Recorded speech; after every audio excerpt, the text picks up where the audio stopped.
बड़ी खबर Iran Israel America युद्ध को लेकर, जहां अब ईरान की तरफ से एक बड़ा बयान सामने आया है जिसमें भारत का जिक्र भी किया गया है। एक सनसनीखेज दावा किया है जिसने पूरी दुनिया को चौंका दिया है। ईरान की अमेरिका और इसराइल से जंग, जो कि पूरे मशरिक़ वस्ता को अपनी लपेट में ले रही है, जो कि इस वक्त पूरे का पूरा दुनिया का मंजरनामा तब्दील कर रही है और एक आलमी जंग में किसी भी लम्हे कन्वर्ट हो सकती है। अब उस जंग की अब तक की सबसे बड़ी खबर आ चुकी है। आज खबरों पे बात तो करते हैं, लेकिन पाकिस्तान को अपनी पड़ गई है और हालात खराब हो सकते हैं अगर ये जंग तवालत इख्तियार करती है। इलाही के मुताबिक अमेरिका नहीं चाहता कि भविष्य में भारत, चीन या रूस उसके बराबर की ताकत बने। वो किसी को अपना पार्टनर नहीं बल्कि अपना गुलाम बनाना चाहता है और इसी दबदबे को बनाए रखने के लिए वो दुनिया के अलग अलग कोनों में युद्ध छेड़ रहा है ताकि कोई भी देश उसे चुनौती ना दे सके। ये खुलासा करते हुए इलाही ने कहा कि ईरान बातचीत के लिए हमेशा तैयार था। जफर इलाही साहब, अब जो अब तक की सूरत हाल हमने देखी 2 से ढाई दिनों के अंदर, इसमें आपको क्या लगता है कि पूरी दुनिया के अंदर इम्पैक्ट क्या गया है? क्या पूरी दुनिया ये समझती थी कि ईरान इस हद तक जो है वो जवाबी वार नहीं कर सकता और इसराइल आयरन डोम सिस्टम या दीगर उनके 3 सिस्टम्स हैं, फिर यूएस उनके साथ है, यूके उनके साथ है, उनके दिफाई सिस्टम्स या उनके हथियार है, तो इम्पैक्ट क्या गया है इस तमाम सूरत हाल में? और आपको क्या लगता है कि दुनिया कब तक वेट करेगी एज अ ऑब्जर्वर? पूरी दुनिया के जो अहम ममालिक हैं जो कोई किरदार अदा कर सकते हैं, उनकी रेड लाइन क्या होगी? तो ये क्या ताकत का तवाज़ुन बदलता नजर आता है आपको, और how much credibility you lend to this theory? ये पहले इराक को तबाह किया, शाम का बेड़ागर किया, लीबिया का किया। ये असल में they are after Muslim world, लेकिन ये मानते नहीं है। हम जानते हैं कि मोदी नेतन्याहू की मुलाकात के अगले ही रोज अफगानिस्तान ने पाकिस्तान पे हमला किया। 2 दिन के बाद ईरान पे अमेरिका ने हमला कर दिया है। आपकी नजर में ये जो ट्राइका है, मैं इसको ट्राइका कहता हूं क्योंकि मैं समझता हूं कि मोदी, नेतन्याहू और ट्रंप तीनों एक ही थाली के बैंगन हैं, एक ही खिचड़ी पका रहे हैं, साथ मिलकर खाना खाते हैं। आपकी नजर में कोई प्लान बन रहा है? नहीं, उनकी डेडलाइन हो या रेड लाइन हो, कोई फर्क नहीं पड़ता।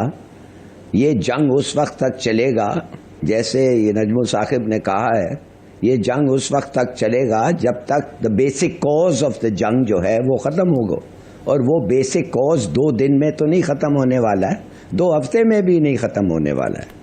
पाकिस्तान के टीवी चैनल्स पे आज सुबह से जो बातें की जा रही थी या जो न्यूज चल रही थी वो ये भी थी, पाकिस्तान को अगर हम लें तो पाकिस्तान में इस तरह की न्यूज है कि जी पाकिस्तान को लेकर कई जगह पर ये बात की जा रही है कि ऐसा ना हो कि अमेरिका को पाकिस्तान जो है, अमेरिका को खुश करने के चक्कर में पाकिस्तान जो है वो एयर स्पेस दे दे, जैसे कि पहले भी दिया गया था जिस वक्त के पाक अफगान या कह लीजिए अमेरिका अफगान वॉर चल रही थी और हम खामाखाही में उसका हिस्सा बन गए थे।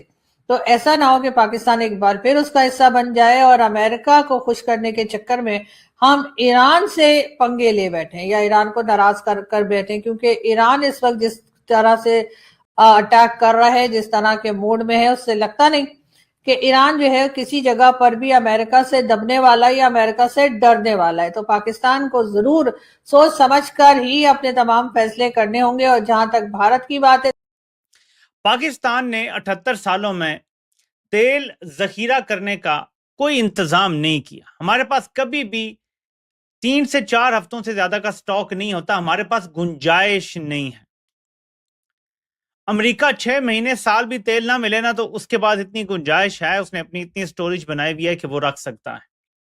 इंडिया ने भी कहा है कि वो 3-4 महीने आसानी से निकाल सकता है, बल्कि शायद उससे ज्यादा निकाल सकता है। इतनी स्टोरेज, हालांकि कितना बड़ा मुल्क है, कुछ ना कुछ स्टोरेज बनाई हुई है।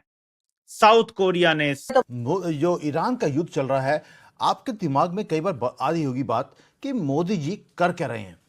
हमारी टीम ने पूरे कनेक्शन को, डॉट्स को हमने जोड़ा और हमें पता लगा कि मोदी जी ईरान वॉर को एक जो दुनिया देखती है कि यार एक युद्ध शुरू हो गया, मोदी जी देखते हैं उसे एज अ कैटलिस्ट। वो एक्सट्रैक्ट कर रहे हैं कुछ चीज़ों को, ट्रेड रूट्स के ऊपर कुछ काम कर रहे हैं। कनाडा को यहाँ पे बुला लिया और उसे हमारी मर्जी से काम करने के लिए मजबूर किया है। नेवल डोमिनेंस हमने इंडियन ओशन में दिखानी शुरू कर दी। ये मोदी जी का पिछले 3 दिन का काम है। हमारी वहां पर हाई लेवल की भारत में मीटिंग्स हो रही हैं। पेंटागन को फोर्स किया जा रहा है कि वो भारत की जो फैक्ट्रीज हैं वहाँ से वो हथियार खरीदने शुरू करें।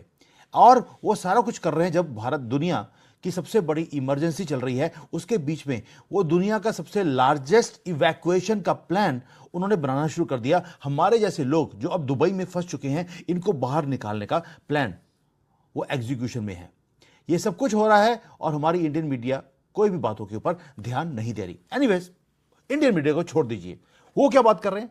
इंडियन मीडिया बात कर रही है, मिसाइल चल रही हैं, तेहरान के ऊपर स्ट्राइक की जा रही है, कभी इजराइल के ऊपर, कभी अमेरिका के जो यहाँ पर एयरफोर्स के या कोई भी मिलिट्री के इंस्टॉलेशंस हैं, उसकी बातें आपको सुनाई देती हैं। हमें पता लग गया कि सुप्रीम लीडर वो मारा गया है, उसके कारण जो मुस्लिम वर्ल्ड है उसको डिवाइड कर दिया गया। ग्लोबल मार्केट्स में एब्सोल्यूट फ्री फॉल है। ये सारा कुछ हमारे सामने है, हम देखते हैं। मिडल ईस्ट के अंदर जो प्रॉब्लम है, उसके अंदर जो होता है एक फ्यूज का बल्ब होता है, पॉइंट होता है, उसको निकाल दिया गया, अब फ्री फॉल पे है। पैनिक है पूरी दुनिया में, वॉशिंगटन में एक पैनिक है, केओस है यूरोप में, क्योंकि उनकी जो कॉस्ट है एनर्जी की वो बढ़ गई।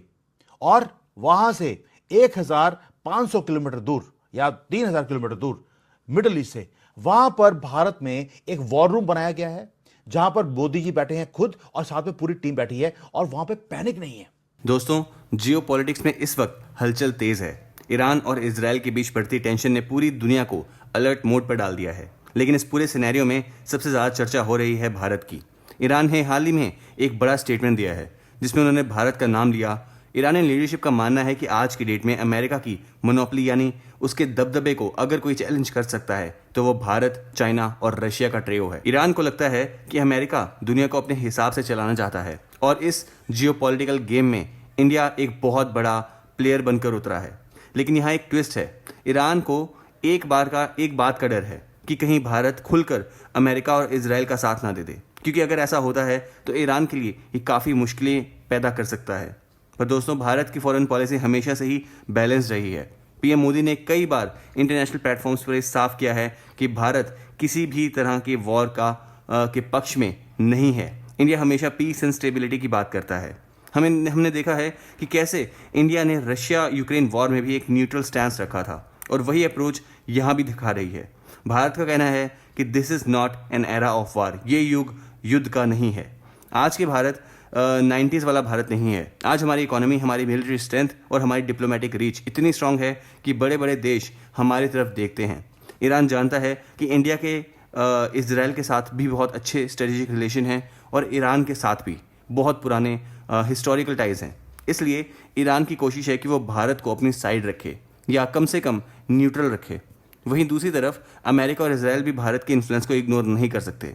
ये जो डिप्लोमेटिक टाइट रॉप वॉक है, ये भारत की असली ताकत है। पाकिस्तान मीडिया में इस बात को लेकर काफ़ी ज़्यादा शौक है। वो हैरान है कि कैसे भारत हर बड़े इंटरनेशनल मुद्दे को सेंटर में रखता है। जब पाकिस्तान इस वक्त अपनी इंटरनल प्रॉब्लम्स और इकोनॉमिक क्राइसिस से जूझ रहा है, भारत ग्लोबल लेवल पर डिसीजन मेकर की तरह की एक भूमिका निभा रहा है। उनका मीडिया इस वक्त कंफ्यूज है कि भारत की ये ग्रोइंग पावर उनके लिए मायने रखती है। तो दोस्तों, आपको क्या लगता है कि ये भारत इस कॉन्फ्लिक्ट को रोकने में एक मीडिएटर का काम कर सकता है? कमेंट सेक्शन में अपनी राय ज़रूर बताइए। एंड अगर आपको वीडियो अच्छा लगा हो तो वीडियो को लाइक और चैनल को सब्सक्राइब करना ना भूलें। मिलते हैं अगले वीडियो में। जय हिंद।